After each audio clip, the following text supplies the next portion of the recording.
Waalaikumsalam. Alhamdulillahirabbil alamin wa bihi nasta'inu ala umuri dunya waddin wassalatu wassalamu ala asyrofil mursalin sayyidina Muhammadin wa alihi wa sahbihi ajma'in, amma ba'du. Segenap jamaah Majlis Ta'lim Al-Hidayah yang dimuliakan oleh Allah, malam hari ini kita berkumpul sebagaimana rutinitas kita malam minggu pengajian. Namun malam ini kita akan laksanakan istighosah. Istighosah itu doa bareng-bareng, doa sama-sama. Bedanya mungkin kalau doa bareng-bareng yang bukan istighosah itu untuk hajat tertentu.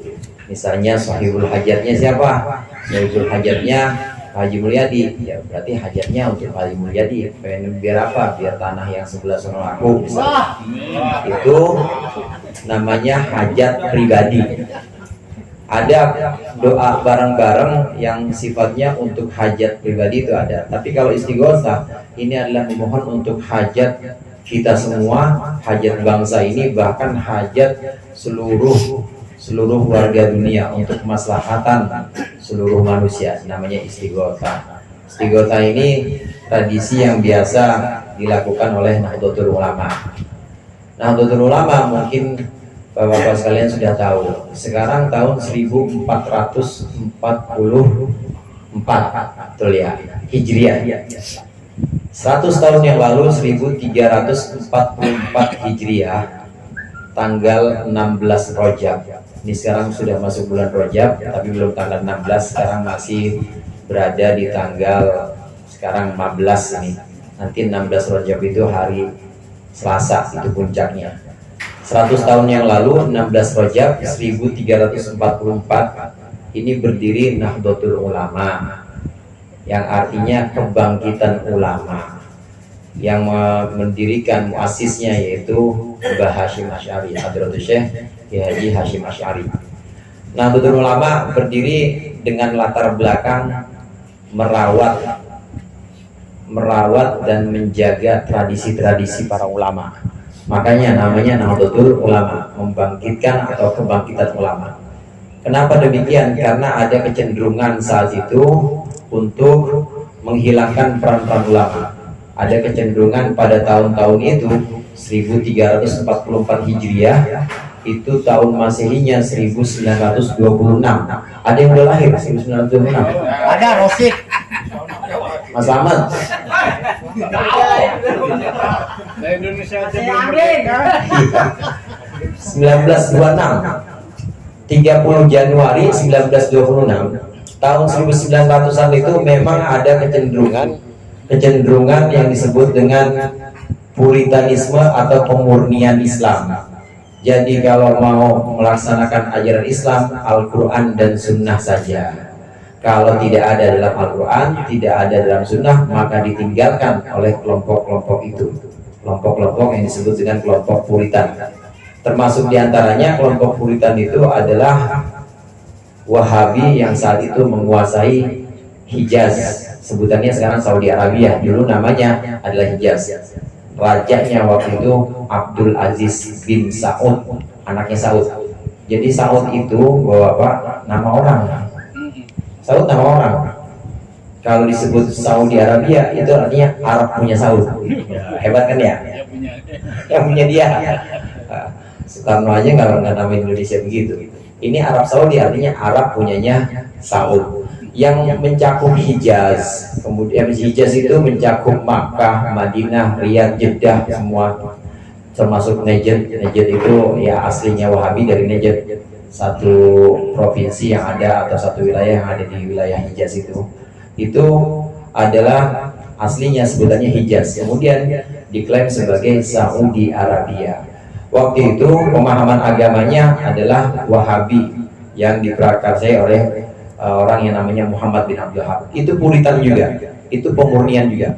Kalau bukan Al-Quran, bukan Sunnah, nggak ada dalam Al-Quran, nggak ada dalam hadis, walaupun pendapat ulama habisin. Termasuk diantaranya tempat-tempat bersejarah itu dihancurkan oleh Wahabi.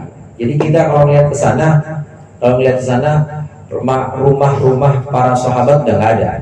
Kemudian juga rumah Siti Khadijah itu jadi WC umum. Coba itu, Siti Khadijah jadi WC umum. Kalau di sini jadi tempat keramat ya, oke, diziarahi pasti. Maulid Nabi atau tempat kelahiran Nabi dekat Masjidil Haram. Itu saya ke sana, coretannya banyak banget. Coba. Jadi anak-anak sono ya coretan, ya dicoret-coret aja itu sama anak-anak. Dicoret-coret sama orang-orang. Maulid Nabi kalau di sini mungkin jadi cagar budaya, bahkan ya banyak yang ziarahin. Orang tempat lahirnya Nabi, rumahnya Siti Aminah, rumahnya Abdullah bin Abdul Muttalib, yaitu ayah Nabi, di mana Nabi dilahirkan di situ. Itu sekarang penuh coretan, nggak dijadikan apa-apa, cuma dijadikan perpustakaan. Karena memang gerakan Wahabi pemahamannya ini dia puritan, pemurnian, hanya Al-Quran dan Sunnah, ulama tidak dipakai. Termasuk juga mendoakan arwah, kayak kita kan tadi mendoain arwah juga tuh. Dibilang bid'ah.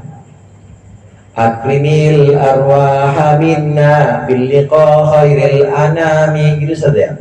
Ya Allah, muliakanlah roh-roh leluhur kami, muliakanlah orang-orang yang meninggal dari keluarga kami untuk bisa bertemu Nabi Muhammad. Itu kan kita mendoakan roh-roh. Ini menurut mereka nggak ada ajaran begitu, bid'ah. Padahal ulama melakukan itu.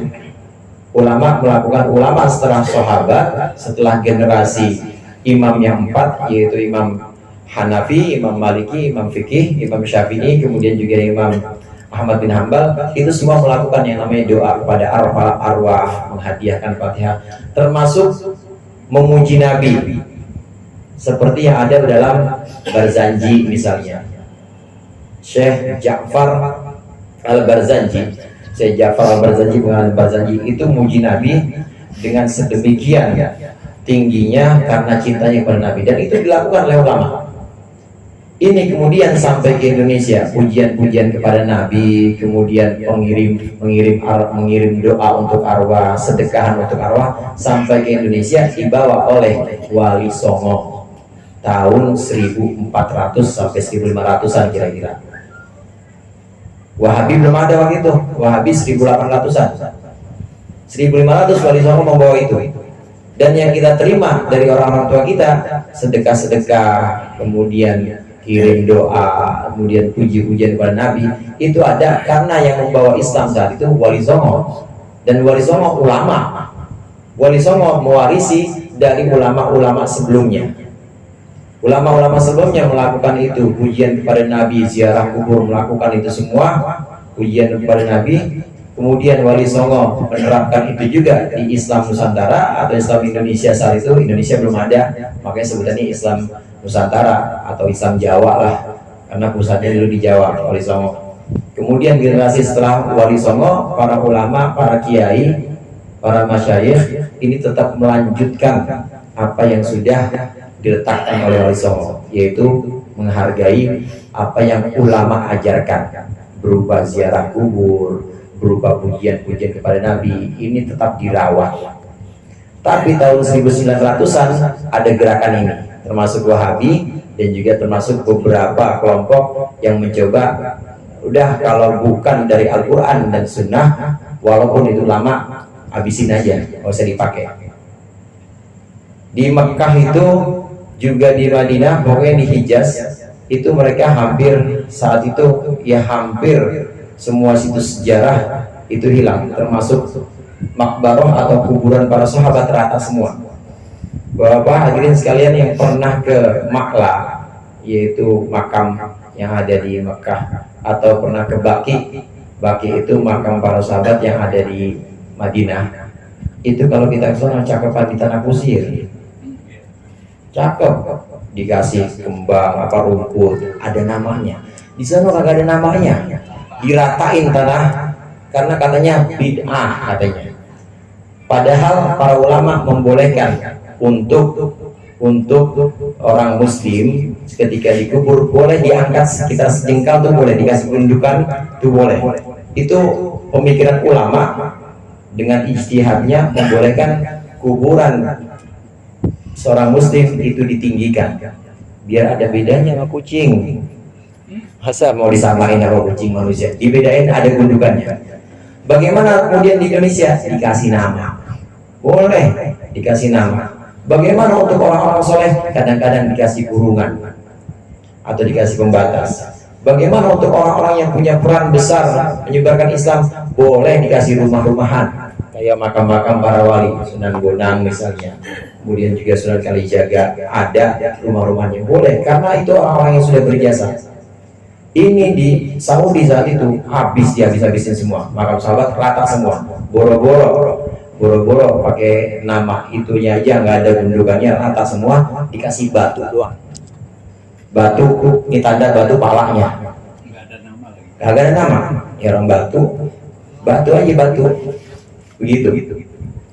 Itu terjadi tahun 1900-an, dan saya katakan tadi di Saudi itu hampir semuanya situs sejarah termasuk makam sahabat itu hilang. Dan ini kecenderungan tahun 1900-an seperti ini. Maka Hadratul Syekh Mbah Hasyim Asy'ari kemudian mengutus ulama, diantaranya Kiai Wahab Hasbullah dan juga Raden Asnawi Kudus. Kiai Wahab Hasbullah itu yang kita kenal pengganti Mbah Hasyim setelah Mbah Hasyim wafat, Kiai Wahab Hasbullah. Yang kita kenal Mbah Wahab Hasbullah untuk anak-anak itu yang ngarang lagu Syubhanul Waton. Hafal nggak ganti? Ya lalu waton. Nggak ada yang hafal ya? Itu nanti akan diangkat sebagai lagu nasional. Lagi proses. NU lagi ini terus pemerintah. Kemudian juga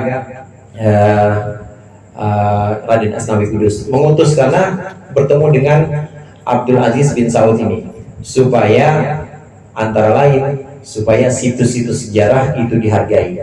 Karena ada rencana, dengar-dengar saat itu setelah makam sahabat sudah habis semuanya diratakan, dengar-dengar di Masjid Nabawi ada makam Nabi, betul.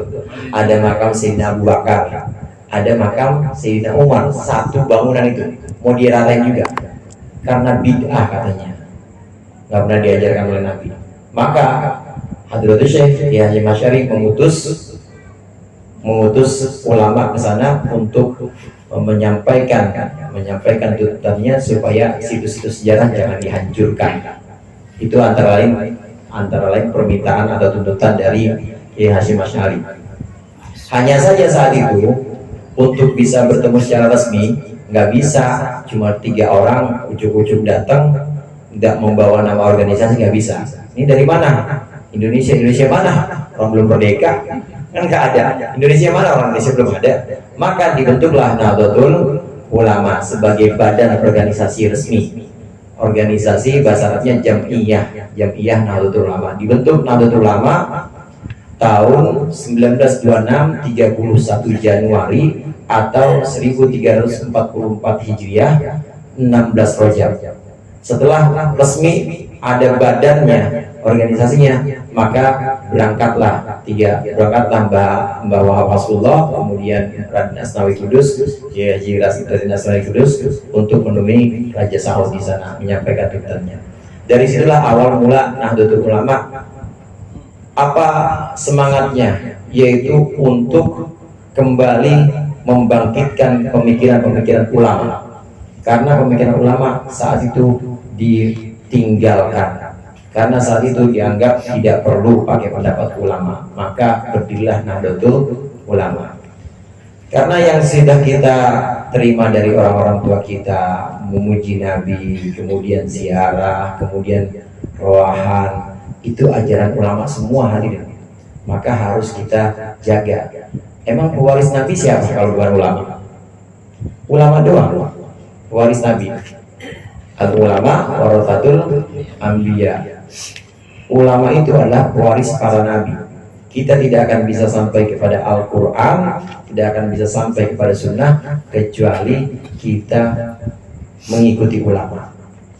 Jam'iyah Nahdlatul Ulama ini mengikuti para ulama-ulama sebelumnya, menghargai jasa-jasa para ulama. Itu sekedar tentang Nahdlatul Ulama. Oleh karenanya di 1 abad, saya katakan 1 abad karena tadi hitungannya itu bulan Rajab 1344, ketemu lagi Rajab 1444, udah 1 abad NU. Di 1 abad ini kita istighosah untuk mohon pada Allah keselamatan keberkahan dan juga kemaslahatan Jam'iyah Nahdlatul Ulama, organisasi Nahdlatul Ulama, supaya berkah, maslahat, dan juga memberikan manfaat banyak kepada seluruh manusia. Yang kedua, kita mohon juga kemaslahatan, keberkahan, dan keselamatan untuk seluruh penduduk Indonesia, nggak terkecuali, supaya Indonesia semua selamat, berkah, dan juga maslahat.